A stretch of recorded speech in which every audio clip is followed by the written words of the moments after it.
Hello, guys. David Vose here. Oh, buddy, it's a beautiful day. I mean, it really is. It's just, it's getting later in the season, but it seems like it's kind of still warm, and even gotten a little warmer last night than it did the night before, and a little more warm this morning as I sit here on the porch. It's just so pleasant, like almost a summer day. Hope you're having a wonderful day, guys. I want to get right into this. I said yesterday that I wanted to talk more about some things that I have to say I don't think anybody's ever really talked about. And we're going to point out some things that I don't think anybody's ever noticed.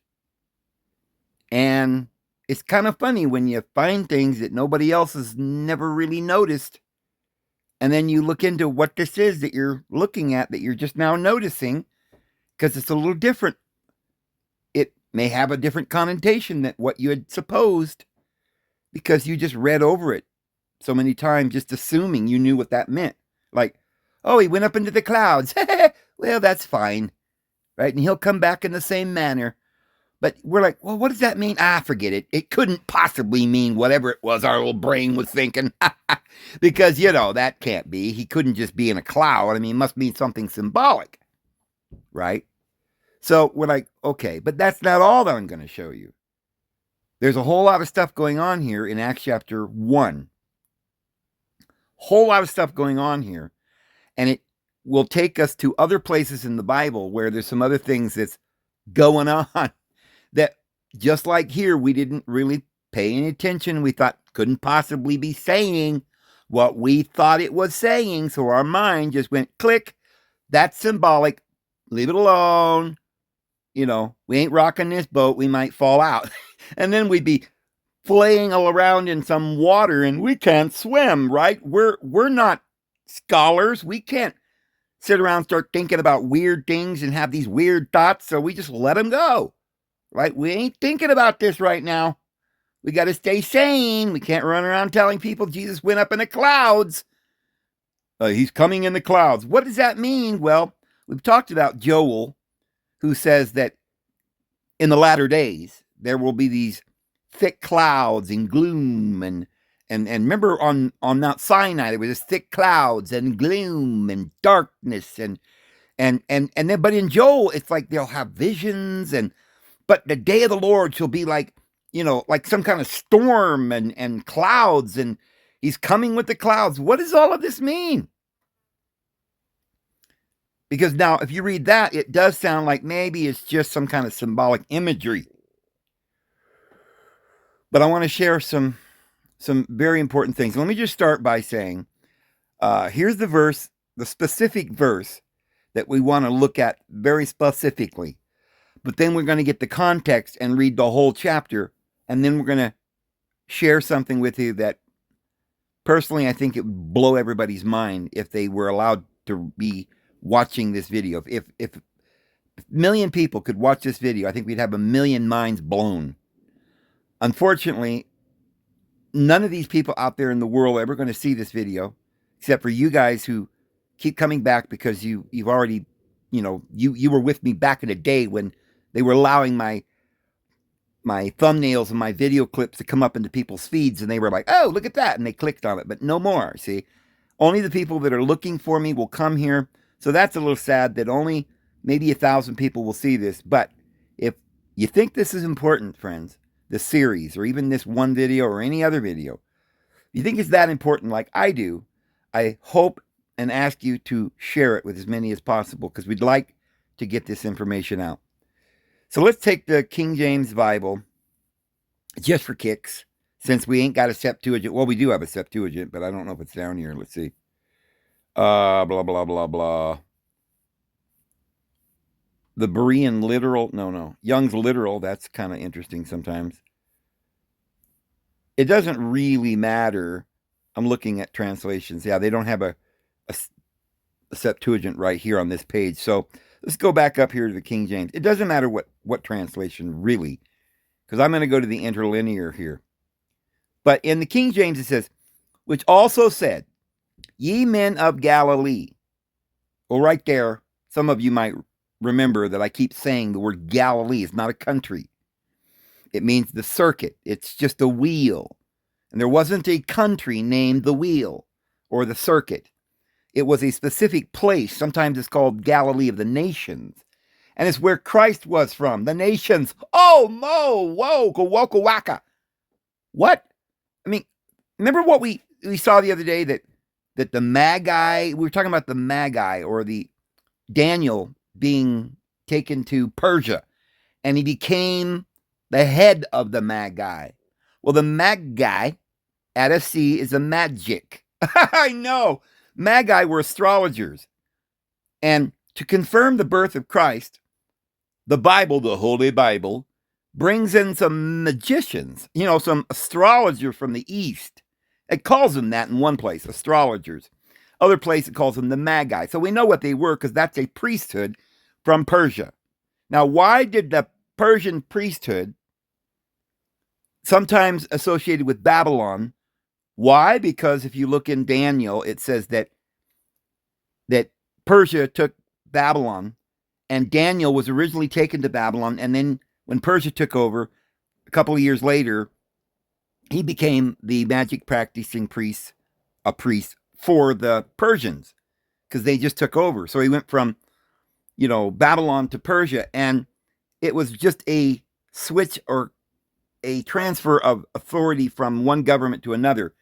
But the priesthood, the Magi, was still the same. The Magi from the East. And Daniel was the chief of the Magi, both for Babylon and Persia and Media, 3 different countries. And then Media and Persia kind of co-reigned for a while.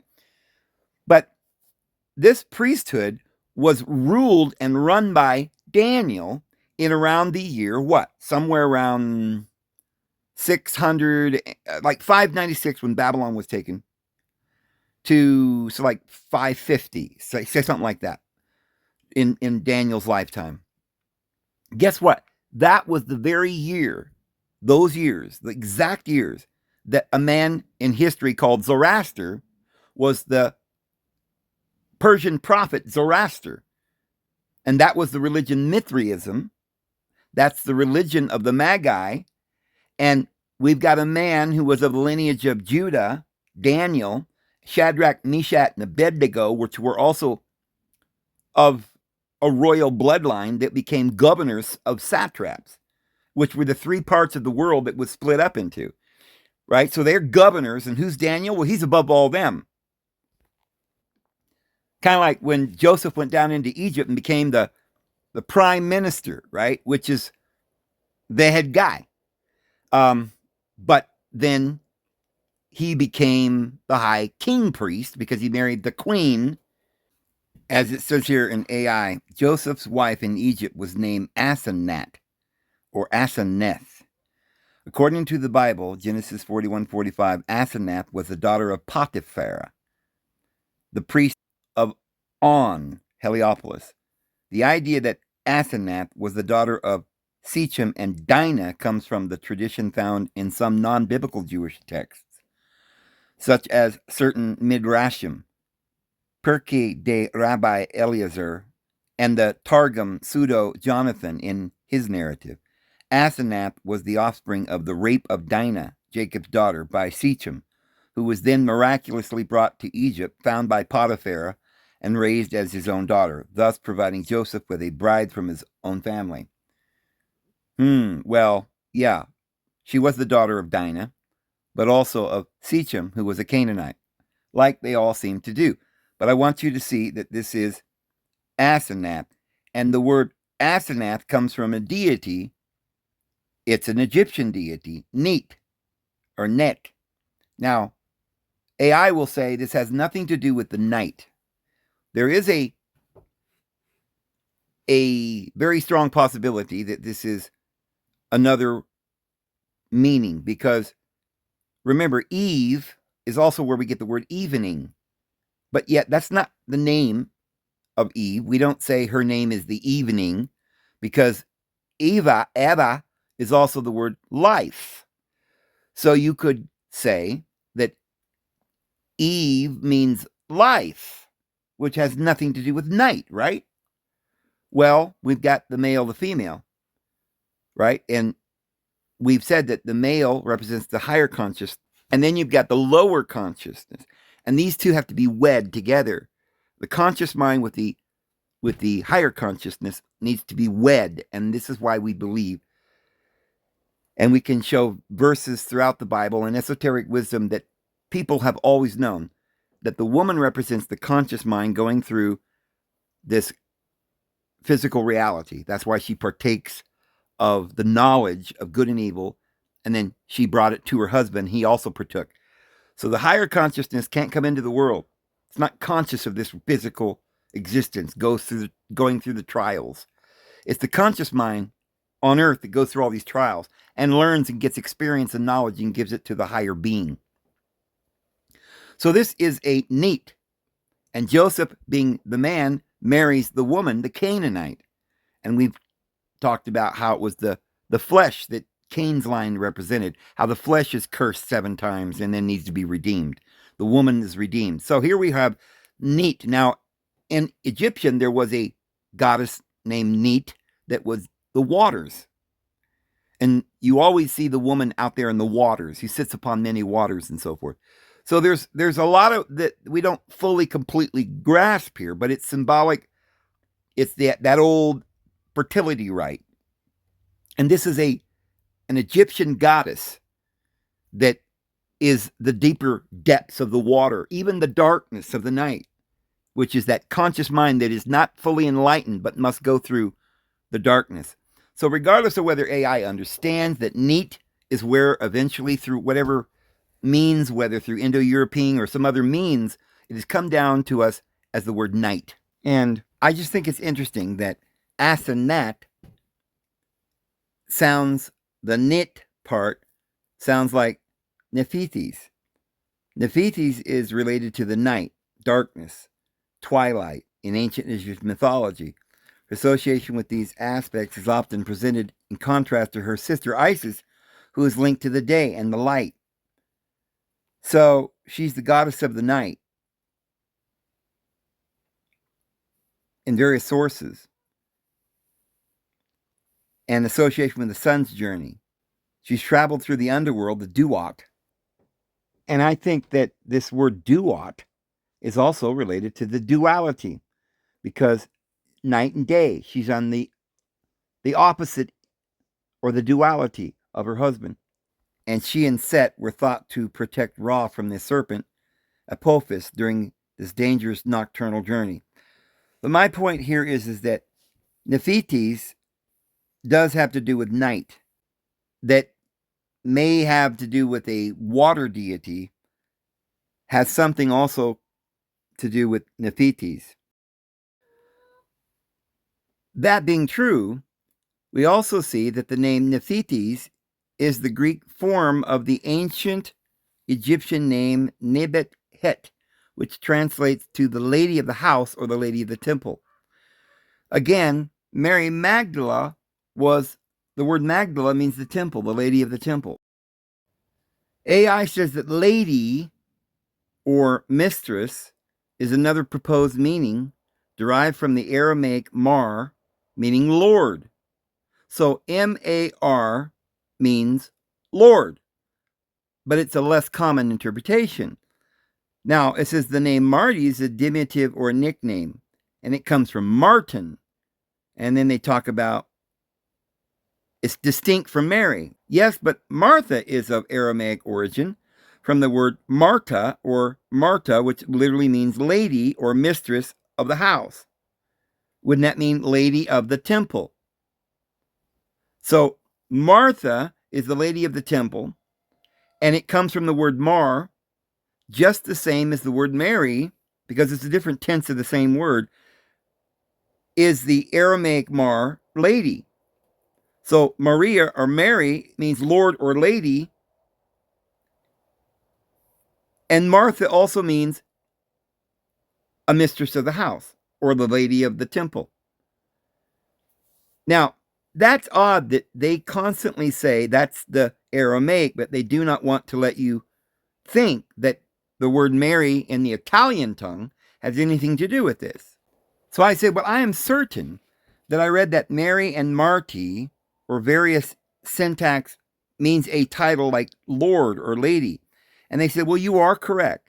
The names Mary and Marty, specifically its root name Martha, have connections to titles like Lady or Lord through their etymological history, though it's not their primary or most certain meaning. In other words, we don't want to believe that, so, even though, yeah, you might be right, but, we're just going to go by some other idea that we've come up with. But it does say that Mary, from Hebrew Miriam, Greek Mariam, right? Latin Maria, has an uncertain original meaning, with the most common scholarly interpretation being bitterness, drop of the sea, or beloved. However, there is connection to the title lady.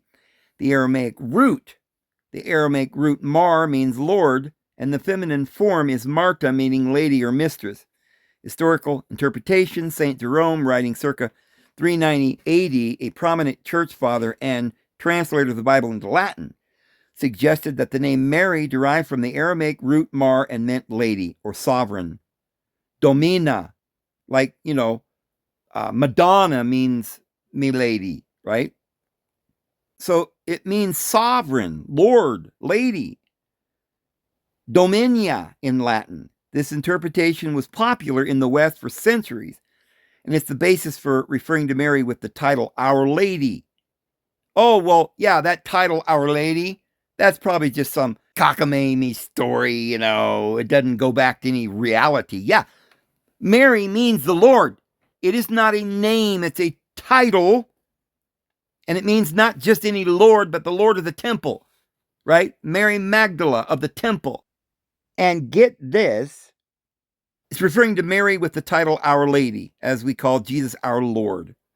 And the title is Madonna in Italian. The little Madonna is a connection to Madonna, meaning my lady. Now it says Marty is typically a nickname for the name Martin. Okay, but what's Martin, right? That's masculine. That's correct. However, that's just the masculine part of the same word. There's male lords and female lords. Or Martha, feminine, right? Martin is masculine. Martha is feminine. Martha, the name Martha is directly derived from the Aramaic word Marta, definitely means lady or mistress of the house or lady of the temple. The biblical figure Martha of Bethany is well known. Of Bethany or Beth, house of On? Yeah, Martha, the lady or Mary, is the lady of the temple.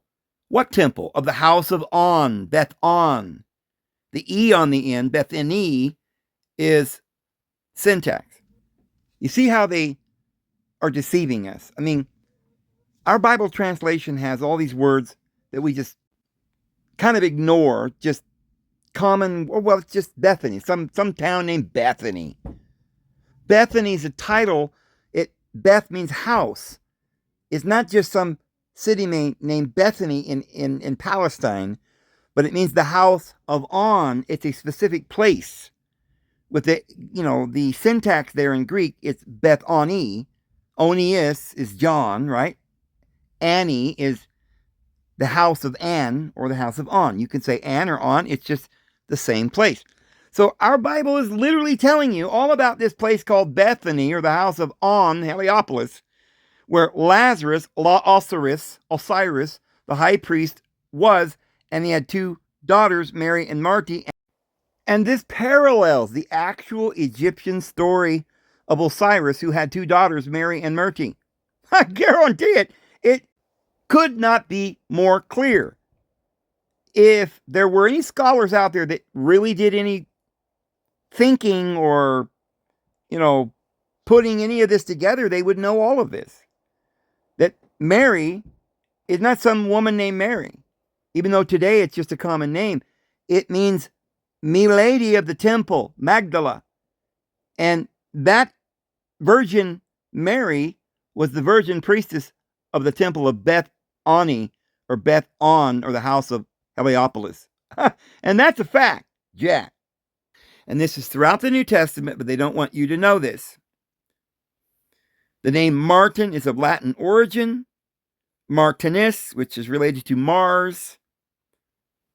And it's related to the title Lord. So, yeah. If you look in the Bible in, I think, second epistle of John, it says, the lady gives you her greetings, me lady. Well, that's literally Mary. And it says, you are her children. She sends you greetings, the holy lady. So this is this term lady. Now, originally, the lady was usually in the Sumerian, they use the word ki. So it's the lady of the temple. And so it reflects her role as the goddess and her association with the protective entrance ways of temples. We go back to the Sumerian deity known as the Lady can refer to several goddesses, most prominently Ninhursag, who's also known as Ki, and has numerous other lady titles like Ninma, exalted lady, and Nintu, lady of birth.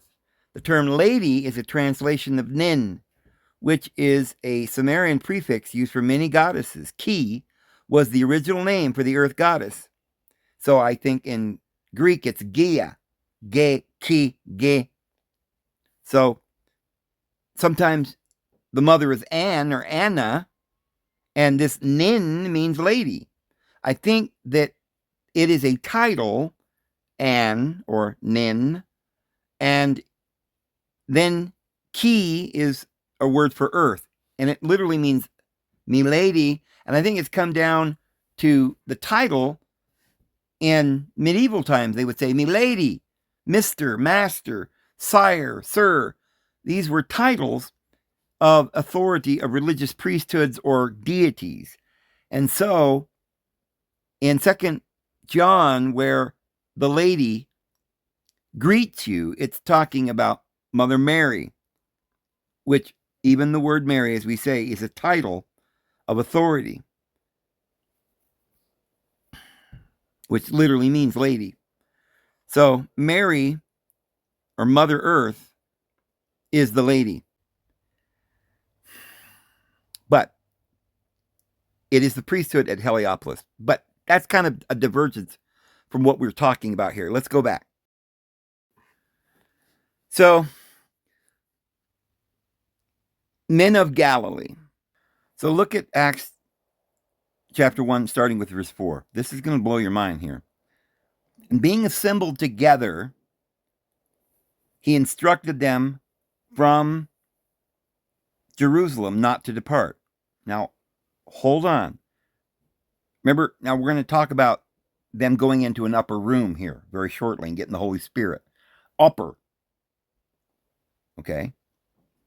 We've said that the place that they were is Heliopolis, right?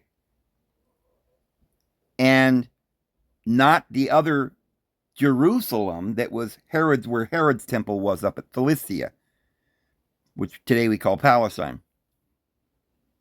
But notice how the word Jerusalem, they translated Jerusalem. Look at how it is spelled. Heirosolomon. Well, Ario is a Greek way of spelling Egyptian words, because you've got hieroglyphs, right? Probably not the way the Egyptians said that word, but the hieroglyphs, glyph meaning writing, hiero meaning the holy. So here we have the holy Solomon. Look at the word Solomon. Well, yeah, it's a city of peace, Salem. We've always thought that, but we never thought about the word Solomon. Why? Because Solomon is Sol, the sun, Amun. I guarantee it. It is Sol Amun, and it is Egyptian.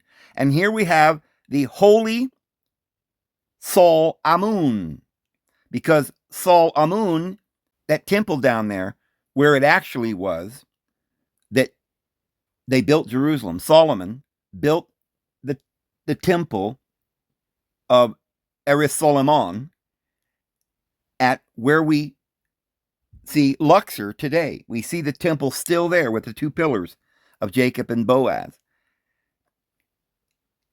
Heirosolomon is not Jerusalem, because there are two ways in the New Testament that we have this word Jerusalem. They translate two different words into Jerusalem.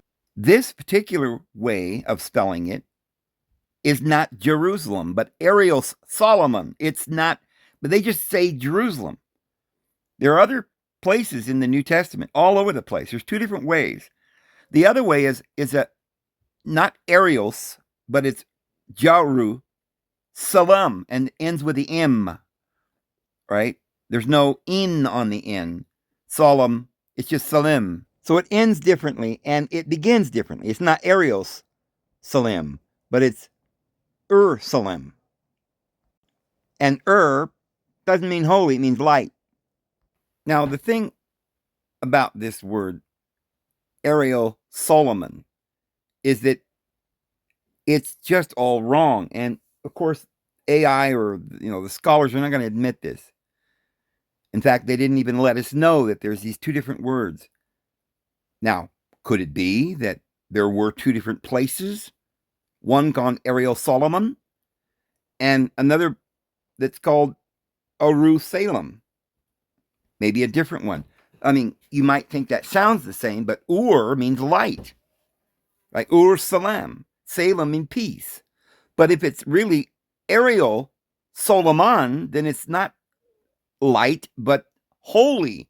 Arios, holy, like Arios Gamos, Arios glyphs, hieroglyphs. If it's Arios, it's not and it's completely different. Now, the word Solomon does come from Salem or peace, but it's just very odd that they don't know. Even in the Greek text, in our Bible, throughout the New Testament, there are these two different spellings, as though there were two different places. You'd think that the New Testament would be consistent. And since I'm saying that the temple that Solomon built was in Egypt, isn't it interesting that Solomon is on this, it's the last part of the word Heirosolomon. I think that's the temple, Heirosolomon, which is the real Heirosolomon or the real Jerusalem that we're talking about here. I think this is saying that the disciples were there at Heirosolomon, which is an Egyptian place, not something Hebrew. It's not a transliteration from Hebrew. Because the thing about it is that in the Amarna texts that they've found that date way back 1400 BC, and they've even got some inscriptions about this Heirosolomon, 1900 BCE, in the 19th century, almost 2000 BCE. We know that Jerusalem was never mentioned anywhere before 1000 BC, because that's when King David, about 1000 BCE, supposedly built the city of David and then captured from a northern area, Philistia, from the Philistines, got the Ark of the Covenant and brought it back down to wherever this place was that was called the Jebusite city. It wasn't called, there was a place originally called Salem of Melchizedek, but we don't know that Salem is the same as Jerusalem or Heirosolomon. There's no reason to believe that, but it's never called Jerusalem in the Bible or any other place before 1000 BCE, and everyone has always believed that Jerusalem wasn't ever called Jerusalem until 1000 BCE, and yet here we have Egyptian correspondences with other countries, 2000 BCE, about a place called Heirosolomon that was long before the Hebrews were ever there. It was it wasn't even, this is not even the same Jerusalem. So, we can't prove any of this just because we're looking at it and we're going to sit here and have a conversation. Obviously, if any of you look this up, they're going to lead you down all kinds of, they're going to say, oh, well, the archaeology proves it. What archaeology? We've never found the Temple of Solomon. They're only saying that, oh, we dug down and we found some pottery and it fits the description. It kind, they're not going to say it proves anything. They have no proof. You could dig somewhere in America and find some pottery and say, oh, well, it's same era, it kind of fits the description. They were using iron at this time. It was the Iron Age or whatever. But that don't mean that you're in the same place in the same city. There is absolutely no proof. And it's odd to me. And I'm going to do, at some point, I'm going to go through the Bible. I don't think I'll do it today. And find all the verses in the New Testament. Because it's both ways. Where it's Heirosolomon. And the other places where it's Jerusalem. And I'm going to see if they're even the same place. If perhaps every time it's Heirosolomon, like Areopolis, like Heirosolomon. So that's just a side note, but I don't want to get too heavily into that today.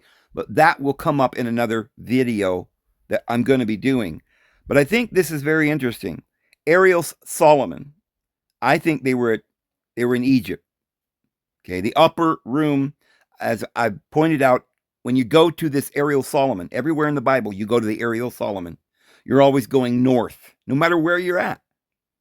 Because north doesn't mean north like we think. It means up. So they were going up the mountain or the mound of earth called Erat or earth. And at the top, in the geographical center location of all land masses, is Heliopolis. So I don't believe this is Heirosolomon is Areopolis. It's Heirosolomon. It's Luxor, Egypt. That's where I think this is. But let's move on from there. So he says, don't depart from this Heirosolomon, but await the promise of the Father, that which you heard of me. For look at there, it's not John, it's Onias. It's the same Eonius. It's the same person that had the Zadokite priesthood that was recreating a new Jerusalem in Heliopolis. This is historical, Josephus. And the Onias 1, Onias 2, Onias 3, and Onias 4. And then there is what they translate as a Jason high priest, Zadokite priest. The last of the Zadokite priests is a Jason. We saw the other day, it's Iasan, which means in its vocative form is Isu. So Isu, or our Jesus, was the last Zadokite priest in Heliopolis, according to Josephus, Plutarch, and all the historians. And Isus was after a man named Onias, or John. But John was baptizing with water. However, with the Spirit will be baptized wholly, not after many of these days.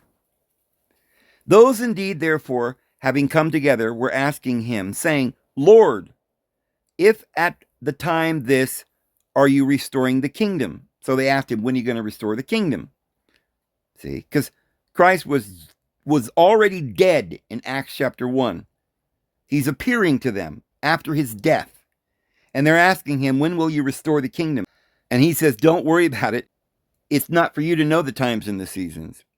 In other words, it's not going to happen right away. I just died, but it ain't happened yet. You got to watch and wait. It'll be at the end of the age. So he said then to them, not yours it is to know times and the seasons, which the Father put in place by his own authority, but you will receive power. That's the word dynamite, dunamin. You'll receive power, having come the Holy Spirit upon you, and you will be for me witnesses. Oh, what? Martyr. Oh, you'll be to me people who die. No, he's not talking about dying. He says, I want you to testify of me. I want you to witness. There's nothing to do with dying. I want you to be testifiers for me in both Heirosolomon, right? Heirosolomon, that's not the same word as the other Jerusalem. It's, go back here. That's Heirosolomon. Okay? That's where the disciples are with Jesus, at Heirosolomon. But in the same chapter, in a few verses later, he's talking about going and testifying to the ends of the earth. We'll see this here in a second. in Heirosolomon, not Solomon, not Arios, but a totally different word. But I want you to go someplace else and witness for me, because there's another Jerusalem up in Philistia, Palestine, and in all Judea, and Samaria, that's another place, and look at this, the uttermost part of the earth, Gaia, earth. But this eschato, which is the ends, the extreme part, the other side, the opposite end of the earth. Isn't that a little bit like in Psalms chapter 48 and Isaiah, I think verse 14 or something in there? I mean, Isaiah 14, verse 14 or 13, I think, where it talks about this Zion, Mount Zion, beautiful for situation, in the remote or the most extreme end, the opposite sides of the earth, in the north. So now it's not just the ends of the earth, but the direction is the north. Here we have the ends of the earth. He wants them to go complete to the ends of the earth. And then in verse 9, and these things having said, beholding he was taken up. And that word is lifted up, not taken. Two root words there. Epi, meaning upon or up, right? Epi. And not the word Arios with the H that we just saw, which means, holy. But this is air, like eros. It's really the word air. And they say it means lifted or something. Well, air is lifted. It's fluffy, right? It's lifted. So it's like he was taken into the air. And then it says, and a cloud or a nephil. That's a beautiful word. Nephil meant cloud. And it always means a cloud. However, let me show you what that word means in connection with how it's used in so many different places. Nephos, properly clouds. And notice down here, it's a cloud in which Jehovah is said to have gone before the Israelites on their march through the wilderness, and which Paul represents as spread over them in 1 Corinthians. So there's some kind of strange cloud because it followed them in the wilderness. Sometimes it's a light by day and a fire by night, and there is this cloud that followed them. Isn't that interesting? It followed them. And then we go down here. It talks about the basic image is meteorological. The New Testament employs the term to communicate divine presence, revelation, protection, judgment, eschatological hope. Across its 25 occurrences, the word functions theologically rather than merely descriptively. Theologically, or is it just describing descriptively something that you don't want to accept, right? That maybe this cloud isn't a normal cloud in the sky, but something following them that maybe is like smoke or something else that it is descriptive of, right? Something that obscures the vision when you look up into the sky or something else, but it's moving. And it talks about the Old Testament motif of the Lord's glory appearing in a cloud. So we have the word in Hebrews talking about a cloud of witnesses, not referring to a cloud, obviously, but to a conglomeration of things. Witnesses, many people that were faithful, a faithful cloud of witnesses. So we see that the word doesn't always mean just a cloud in the sky. It can be a conglomeration of individuals. But continuing, it says, a pivotal revelatory moments, a cloud shelters deity's people while disclosing his nearness. During the transfiguration, a bright cloud overshadowed them. On the Mount of Transfiguration, when Jesus took his disciples, Peter, James, and John, and they saw Moses and Elijah on the mountain, it says that a cloud overshadowed them. Doesn't sound like a natural, normal cloud, does it? In fact, anyone with any noggin, anyone with a brain would see that a regular cloud doesn't just by itself go flying over and engulf somebody while they're having a revelation that's supposed to be some kind of truth that it's trying to tell you. I mean, some event that Moses and Elijah meets Jesus, Peter, James, and John, and while they're standing there, a cloud just kind of up comes over and just engulfs them, overshadows them. And then you hear this voice, "This is my beloved son, in whom I am well pleased." Ho, ho, ho, ho, ho, ho. Huh? Where's the voice coming from? Right? Could they hear it down at the bottom of the mountain? Well, remember in the days where Moses went up the mountain and there was this loud voice, right? And people were frightened and they went running. It's like, oh my goodness, don't let the Lord speak unto us. We're scared, right? This is a booming, loud voice like thunder. Could it be a speaker, a loudspeaker? I don't know. Some kind of weird clouds kind of moving over us and moving around and leading us through the desert. And out of the cloud, they heard a voice. And remember when Jesus was baptized and they heard a voice from heaven saying, "This is my son in whom I am well pleased." And they're like, whoa, there was angels flying around. Something's going on here. Then it says the cloud both conceals and proclaims, veiling unapproachable glory, yet audibly affirming Christ's divine sonship. Why is there a cloud veiling anything? Because when Jesus goes up into the cloud, we're not supposed to be able to see where he's going.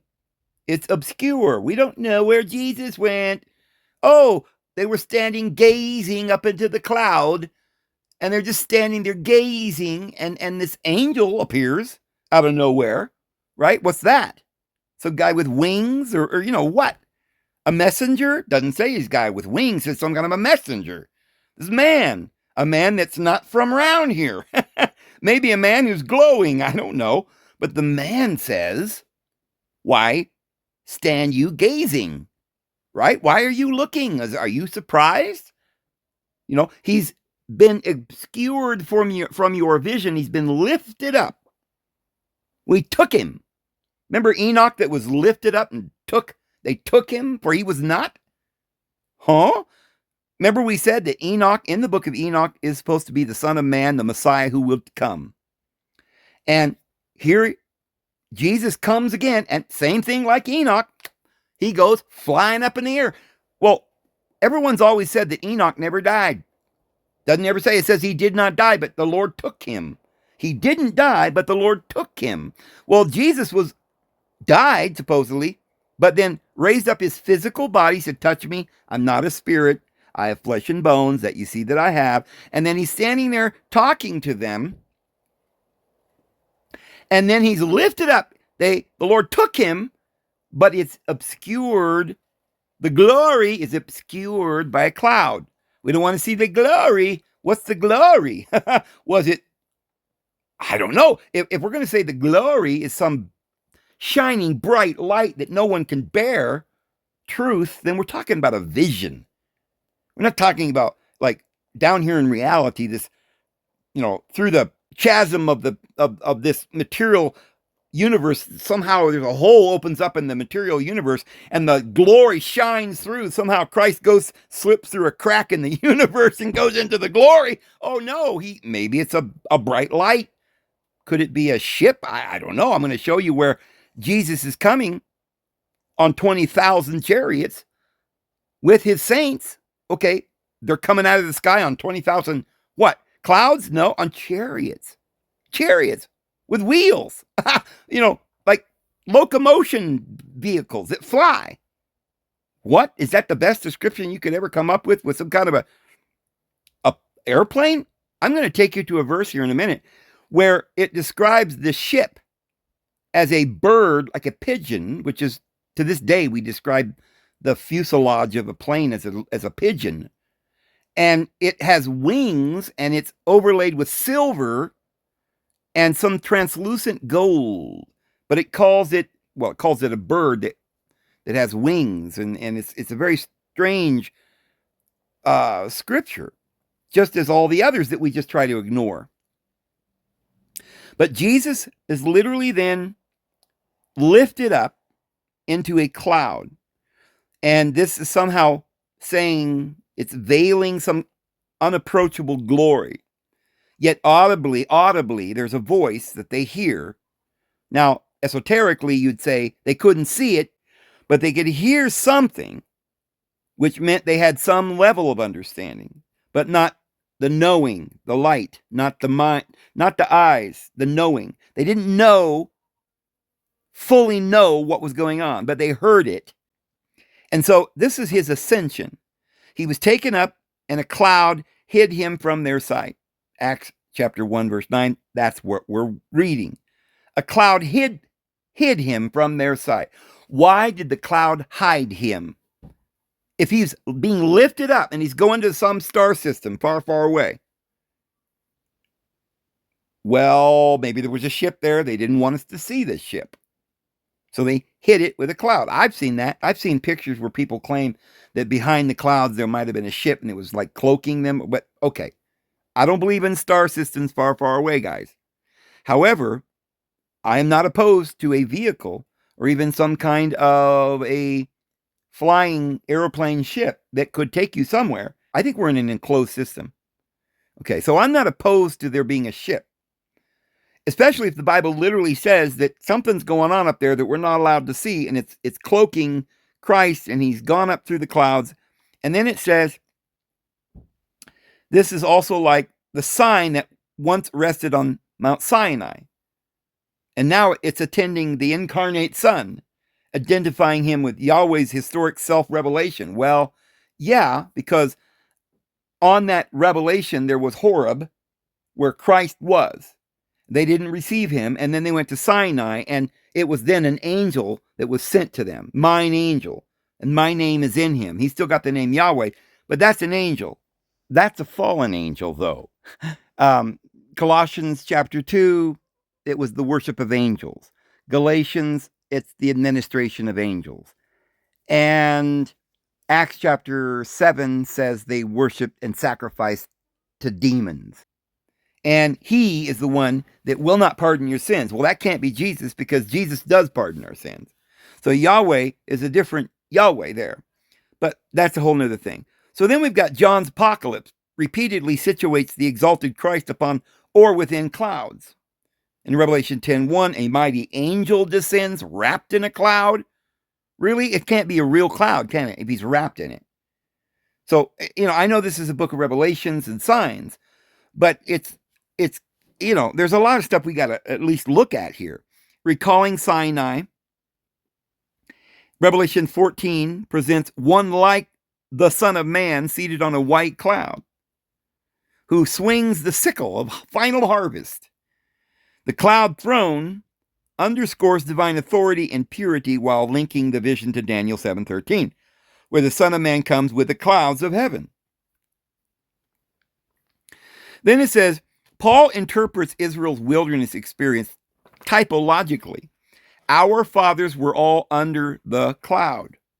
So it's a very significant part of what was going on when they were baptized into Moses in the cloud and in the sea. Because, you see, they were no longer in Egypt. They already got to the sea. They were going to have the sea part. And they were going to go down through the sea, baptized into Moses through the sea. But as they're going through the sea, there's a cloud following them. What? That's not a real cloud, in my opinion. And it says there's a protecting pillar. Foreshadows Christian baptism, identification with a mediator through divine covering. The cloud signifies covenantal guidance and shelter, now fulfilled in union with Christ. You see, I'm beginning to wonder if a lot of these symbolic things that people come up with is like esoteric ideas. Not that I don't believe in esoteric. I certainly do. Because as above, so below, I do believe that there is literal and there are other significances to the literal.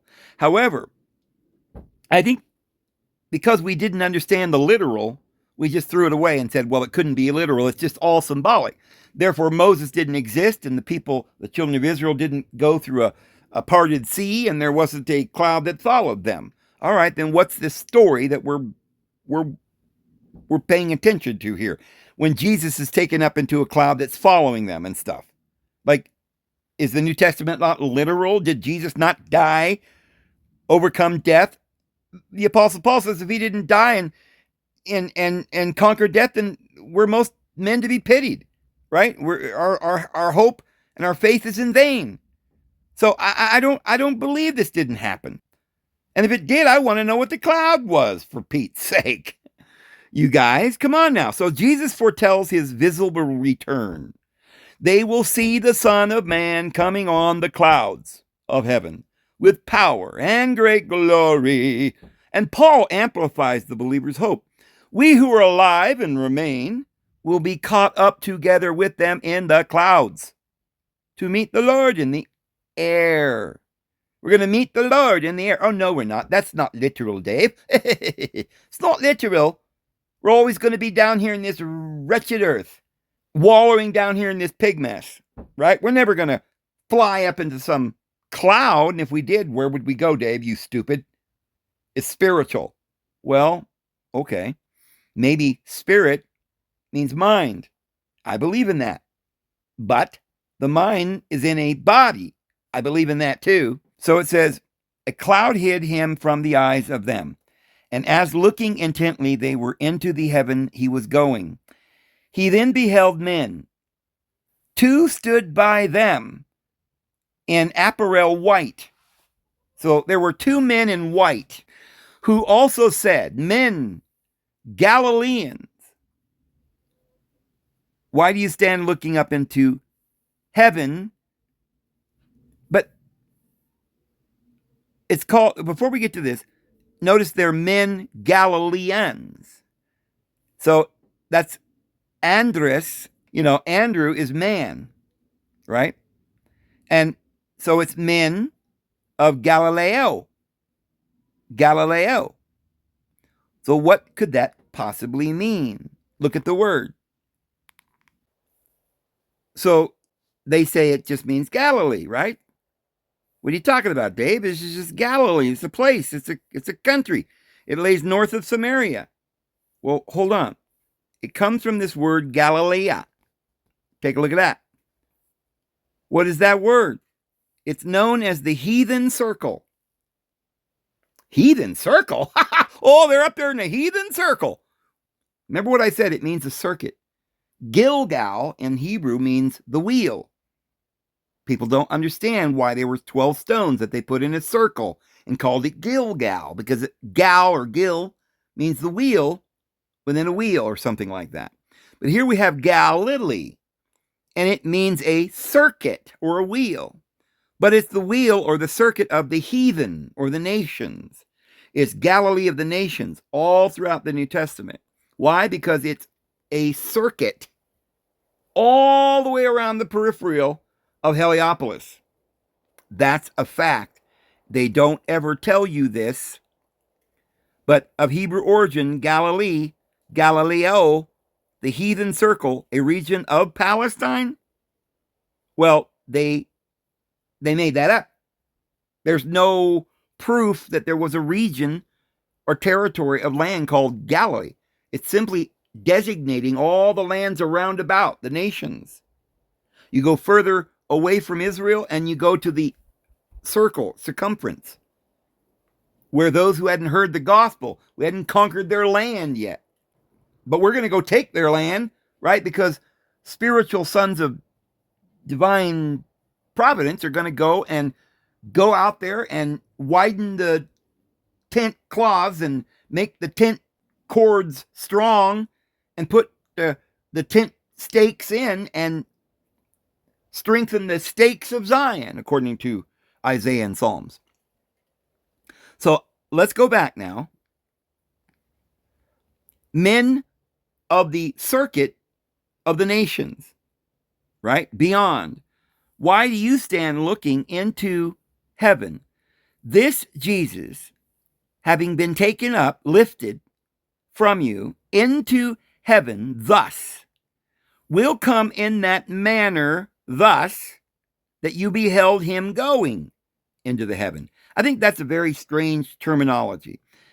They're saying, look, the exact way that you saw him go into some obscure cloud out of your sight, hidden from you, being lifted up like an attractor beam into a cloud that elsewhere moves around and envelops people when they're on mountains, and then just kind of lifts off and takes off and follows them through wildernesses and so forth, and veils his glory. That cloud, he's coming back in that cloud. Well, that's interesting. Now let me take you to a little verse in Psalms. Now, the first thing I'm going to show you, I've showed you many times, but we got to just briefly look at this again. Psalms chapter 48, we have to look at this and ask ourselves, what in the fiddly diddly is this talking about? This is a song and psalm for the sons of Korah. It says, great is the Lord, greatly to be praised in the city of our deity, in the mountain of his holiness. Beautiful for situation. See, this mountain that doesn't really exist, it's just esoteric.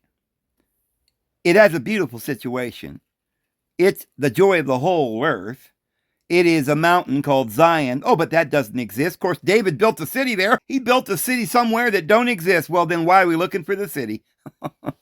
On the sides of the north, the city of the great king. The word translated on the sides. I've shown you that before. It literally means the extreme, the most extreme opposite end. In the north, the city of the great king. Deity is known in her palaces for a refuge. For lo, the kings were assembled. They passed by together. This is a prophecy. They were assembled. It's like who's ever writing this is seeing something. It's prophetic. There will be a day when this beautiful city is going to be exposed. The people will see it for the first time in a long time. And they will be assembled and they'll pass by. And they saw it. So they marveled. Well, why are they marveling over something esoteric? Or something that's not even literal, right? They're marveling because this beautiful situation, the glory of all the earth in the most extreme parts of the north. And they were troubled and they hasted away. When Jesus returns, they're going to haste away. They're going to be troubled because somebody coming with some chariots. Oh boy. And it says, fear took hold upon them there, and pain as a woman in travail. Now we know when this occurs. This is a prophecy about what Paul says, that the whole world, Mother Earth, a woman, is going through travail to give birth. And that's the Great Tribulation. It tells you that in Revelation chapter 12. She goes into the wilderness 1,260 days at the end of time. And out from that, she has a child. Thou breakest the ships of Tarshish with an east wind. Well, this is some kind of a war? And there's an east wind? Is there some kind of rushing wind? Remember that they were sitting in the house and there's a wind, rushing wind? They went into an upper room. Where's this upper? By the way, the word isn't necessarily a room. Like when you go into thy closet to pray, thy inner closet, it's just talking about an inner room. But it's not necessarily a room that you might be thinking of in some white plasterboard apartment complex. It's some kind of an area, a room, but where? It doesn't say. But here, there's there in the next chapter that we'll get to if we were going to read on from Acts chapter 1, the next chapter talks about Pentecost. They went into an upper room and this rushing wind. And the house, the foundations were gone. But they were in the upper room and there was glory, right? They went into the glory. Huh? And when they came back, they said they saw deity. Oh, buddy. They went into this glory that's supposed to be veiled by the cloud, right? Upper room, a big swishing wind, rushing wind came into the house. Very odd. As we have heard, so have we seen in the city of the Lord of hosts. In the city of deity, deity will establish it forever. We have thought of thy loving kindness, O deity, in the midst of thy temple. Oh, that room, that upper room, is a temple on top of a mountain heaved up, Mount Zion. According to thy name, that's the room they went to, right? The holy place. They saw the Shekinah, the holy glory that was veiled by the curtain. I know. Yeah, because just a few days before that, the temple curtain was rent. What does that mean? Oh, this is all esoteric, Dave. Well, according to thy name, O deity, so is thy praise unto the ends of the earth, meaning the opposite, farthest extremity of the earth. Thy right hand is full of righteousness. Let Mount Zion rejoice. Let the daughters of Judah be glad because of thy judgments. Walk about Zion. Go about her. Tell the towers thereof. These are symbolic towers, Dave, of course. There ain't no towers. There ain't no mountain. There ain't no city. This is just some story that if you read it long enough and cross your eyes and sit in a little position in the corner and go, you might figure this out, right? Walk about Zion and go about her. Tell the towers thereof. Mark ye well her bulwarks. Consider her palaces, that ye may tell it to the generation following.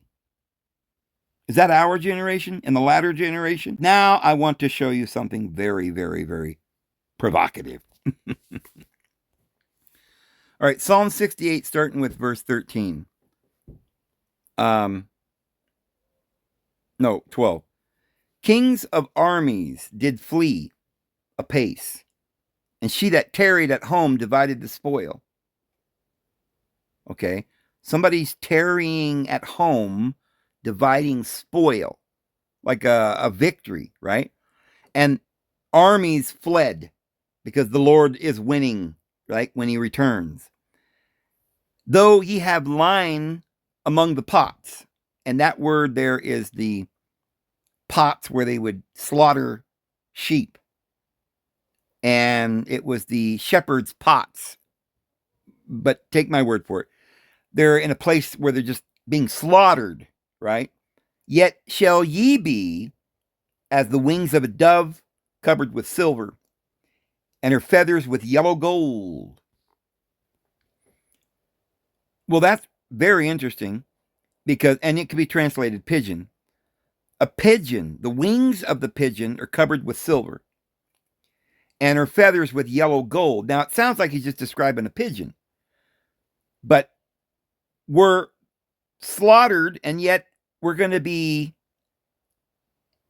as the wings or in the wings or rescued by something that is like a pigeon because they can't understand what a plane is.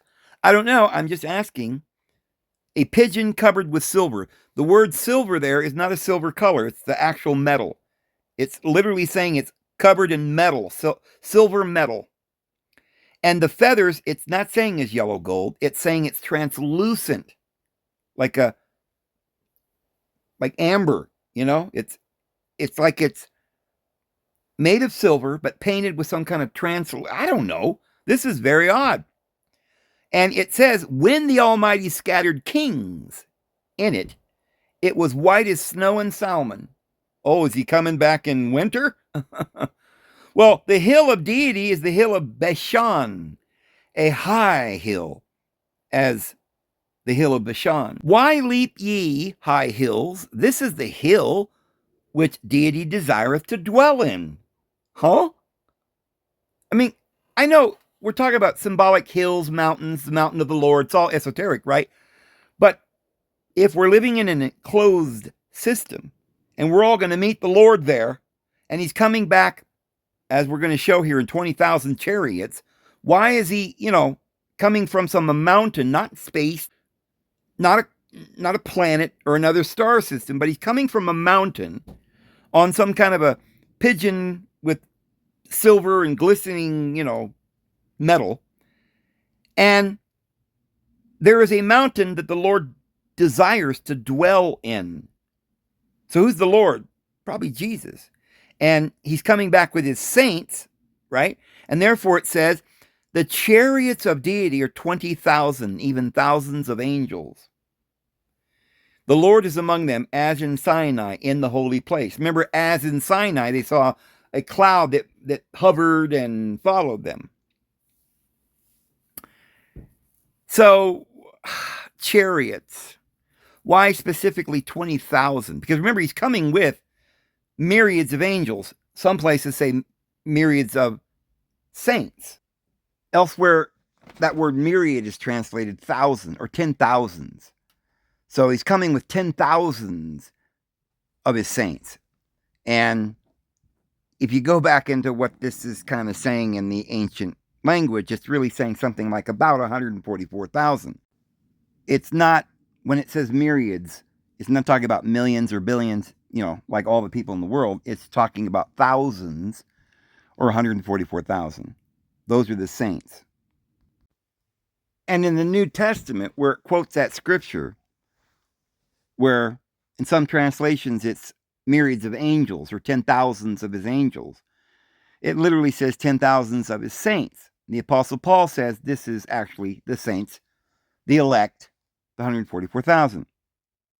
But it's clear from the Apostle Paul, talking about us, his saints. We're going to be with him on white horses.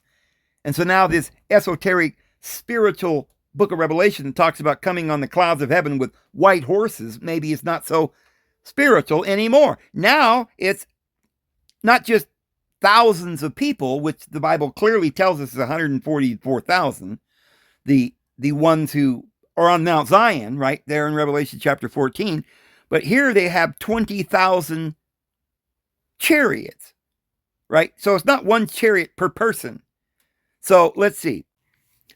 144,000 divide 20,000. We get, all right, 7 people on each chariot. There's 7 people on each chariot and plus 0.2. So 7 people times 20,000 chariots is 140,000 people. We're missing 4,000 people, right? So if there was 7 people in each chariot, we'd have 140,000 people, but we're missing 4,000 of our brethren here. So what we do is we times the 0.2 that we had left over for each chariot, and we times that by 20,000, and we get 4,000. So there's the other 4,000 people. I guess some of the chariots have got 8 people. Ha! Anywho, the point I'm trying to make here is that the Bible consistently says that Jesus is coming. And if he were just coming from an ethereal other dimension, he's just a spirit, and he's going to be flying in his ethereal body down through the clouds, and everybody's going to know, every eye will see him, meaning everybody's going to know his kingdom is here. But he's not physical like you and us. He's going to burn up the earth, and we're all going to go to heaven somewhere in some ethereal plane. If that were the case, why is he bringing with him chariots? If he could just fly because he's a spirit, he wouldn't need chariots. And here's the thing. Wherever Jesus went, he's coming back the same way. And if he went and he's a physical being and he has a body, he's raised up. Touch me. A spirit does not have flesh and bones, as you see that I do. Then a physical body would appropriately need a physical chariot and perhaps physical horses. Or maybe it's just horsepower. Maybe it's not literal horses, but it's a symbol to tell you he's coming back in some kind of a chariot. Isaiah chapter 4, starting with 2. In that day shall the branch of the Lord be beautiful and glorious. Now remember, the branch always refer to the holy branch which produced the Messiah, a lineal descent, the king. The branch leads to the king. And so the branch is sometimes the Nazarite or Jesus. The branch of the Lord will be beautiful and glorious, and the fruit of the earth shall be excellent and comely for them that are escaped of Israel. And it shall come to pass that he that is left in Zion and he that remaineth in Jerusalem shall be called holy. Right? So the earth is destroyed by fire, but there's this Mount Zion, and 144,000 singing on their harps the song of victory. Yeah, they're singing the song of victory. They're the ones that's left over. And it's 144,000 that we just said might be riding on chariots. And they're coming from some glory. Well, he that remaineth in Jerusalem shall be called holy, even every one that is written among the living in Jerusalem. When the Lord shall have washed away the filth of the daughters of Zion, and shall have purged the blood of Jerusalem from the midst thereof by the spirit of judgment, right? Because that earthly Jerusalem is going to be destroyed, the other Heirosolomon, and purged the spirit of judgment, and by the spirit of burning. And the Lord will create upon every dwelling place of Mount Zion and upon her assemblies a cloud and a smoke by day, and the shining of a flaming fire by night. This is will in the future, not in the days of Moses. And there shall be a tabernacle for the shadow in the daytime from the heat, and for a place of refuge, and for a covert from the storm and from rain. What? A tent, a tabernacle. When this burning happens, there will be certain ones that are holy left over, a remnant that will be saved. And there will be a tabernacle for a shadow. Isaiah chapter 60, which is 8 chapters before that one about the pigeon. Arise, shine, for thy light is come, and the glory of the Lord is risen upon thee. For behold, the darkness shall cover the earth, and gross darkness the people. But the Lord shall arise upon thee, and his glory shall be seen upon thee. And the Gentiles shall come to thy light, and the kings to the brightness of thy rising. Lift up thine eyes round about, and see, all they gather themselves together. They come to thee. Thy son shall come from far, and thy daughter shall be nursed by thy side. Then shalt thou see, and flow together, and thine heart shall fear, and be enlarged, because the abundance of the sea shall be converted unto thee. The forces of the Gentiles shall come unto thee. The multitude of camels shall cover thee. The dromedaries of Midian and Ephah, all they from Sheba shall come. They shall bring gold and incense, and they shall show forth the praises of the Lord. The flocks of Kedar shall be gathered together unto thee. The rams of Nebaioth shall minister unto thee, and they shall come up with acceptance on mine altar, and I will glorify the house of my glory.